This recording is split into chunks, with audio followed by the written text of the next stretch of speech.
The pick and roll is without a doubt the most common play you will come across in NBA 2K24, which is why it's super important that you're able to run it well and slow it down. So with this video, I'm going to go over some common mistakes that may happen to you to take your pick and roll game to the next level and become a turnover machine on the other end against it. I'm Chris from Sports Gamers Online, and alright, let's get it. Now when you set up to run a normal pick and roll against a human opponent, you're going to have to come to the realization that a good amount of the time, they're going to try and jump it and beat you around it because they can see behind them. So you're actually going to end up rejecting the screen because of this, which thankfully leads to a lot of layups and dunks.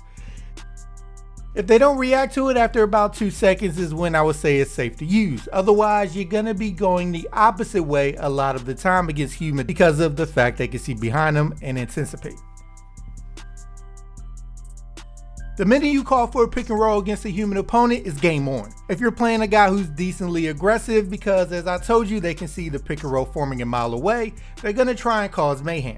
Either from trying to anticipate it with their on-ball defender blocking your path, trying to get a steal, using the hedge defender and blitzing your ball hand, or sitting in the path of the pass that you're probably going to throw if your ball handler is covered, or bringing a guy from the opposite side of the court down to disrupt the pass you're probably going to throw.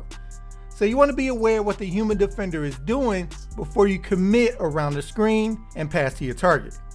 You want the possibility of this stuff happening to be ingrained in your head.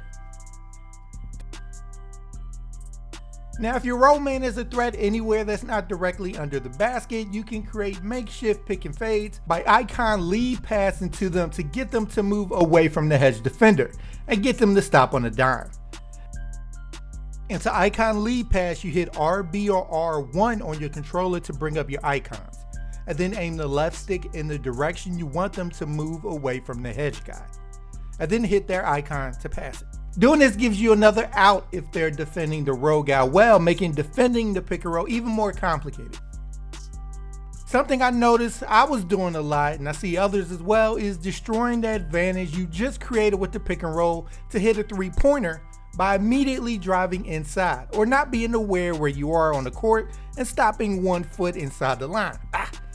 Just having the awareness of I'm doing this to hunt threes keeps your guy back and constantly aware of the line instead of getting excited to hit this step back jumper on a defender in the mid-range. To take advantage of users trying to anticipate the pick and roll on you, you can play mind games and set up your screens on the opposite side of where the player is coming from to mess with the on-ball defender. You know, because if somebody is coming from my left, I'm thinking, oh, the screen is about to be set here so they can go middle. But he ends up crossing my body and screens for them to go baseline and they're wide open. This is another area where guys can get caught slipping making passes and where you can gather a lot of steals by sneaking underneath the roll man.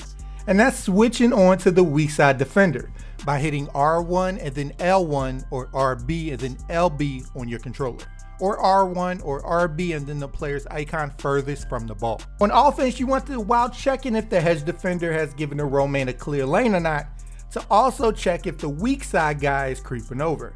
You never want to be caught by surprise. Being aware of the threat he possesses to you also lets you be aware of the scoring opportunities that can open up by them cheating down. In real life, you won't believe it, but this pass is hit way more often than the pass to the roll man. So it's super important for you to not get locked into forcing it down low. Also, when you call for a screen while the player is coming over, you can tell the screen guy to slip the screen and roll to the rim before contact is made by tapping L1 or LB. And when you do it, he hits the jets to the rim so fast, it's a nice counter to guys who like to control the hedge defender and come up towards the three-point line worried about the ball handler. I can't believe I missed that one. Now, if you're running with a big man who can shoot, give your opponent a heavy dose of pick and fades as well as rolls, because of how hard it is to defend them properly without switching. A lot of gamers will be put in bad positions with their on-ball defender or hedge guy trying to run out on the guy parked around the three-point line. Another tip to keep the defense on their toes and take advantage of their likely response to this is if you run a pick and fade with one of your bigs and the defense seems to be recovering to them. They're just opening themselves up to be backdoored very easily, and they're not expecting that at this point, right? And to have that player cut to the basket, aim the left stick at the player and hold Y or triangle on your controller. This can also get your big if you see they have switched a smaller guy onto him into the paint quickly for a matchup advantage. Another way to quickly get into a pick and roll situation is utilizing the manual pick and roll, which you pull off by hitting L1 or LB on your controller and holding the icon of the player you want to screen for you. I like to sometimes do this with my point guard or shooting guard as I'm coming up the court. To one, take advantage of the fact that the defender is probably playing them pretty close because they can shoot, so less chance of them recovering onto me. And the fact that they don't know this is happening, especially with me running full speed. Set up right, you can get them to run into a brick wall as you get a quick dive to the rim. A setting you want to get familiar with if you aren't is setting up your pick and roll coverage.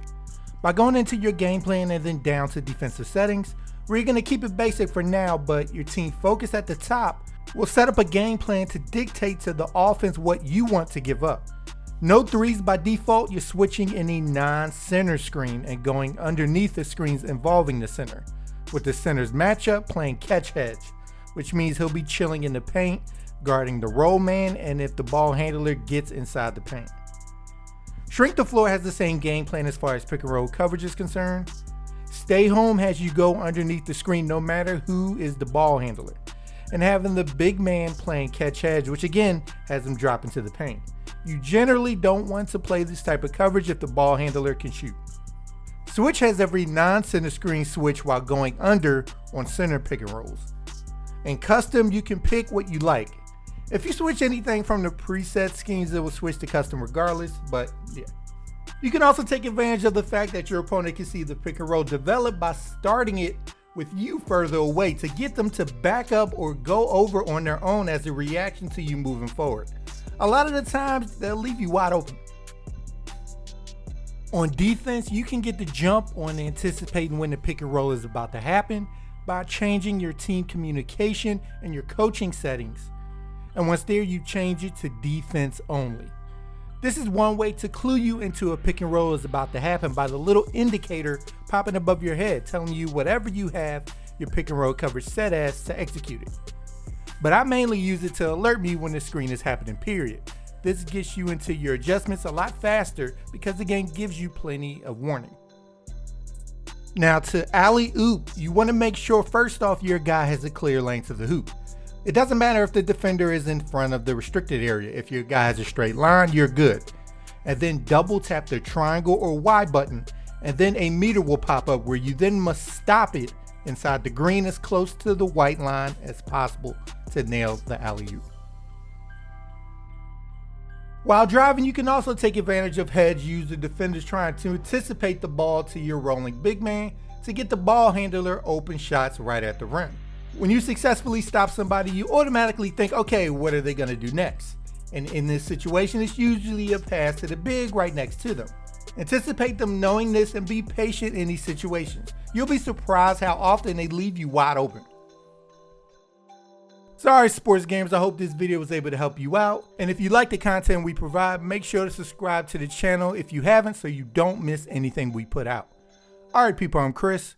Thank you all for watching and be good, y'all.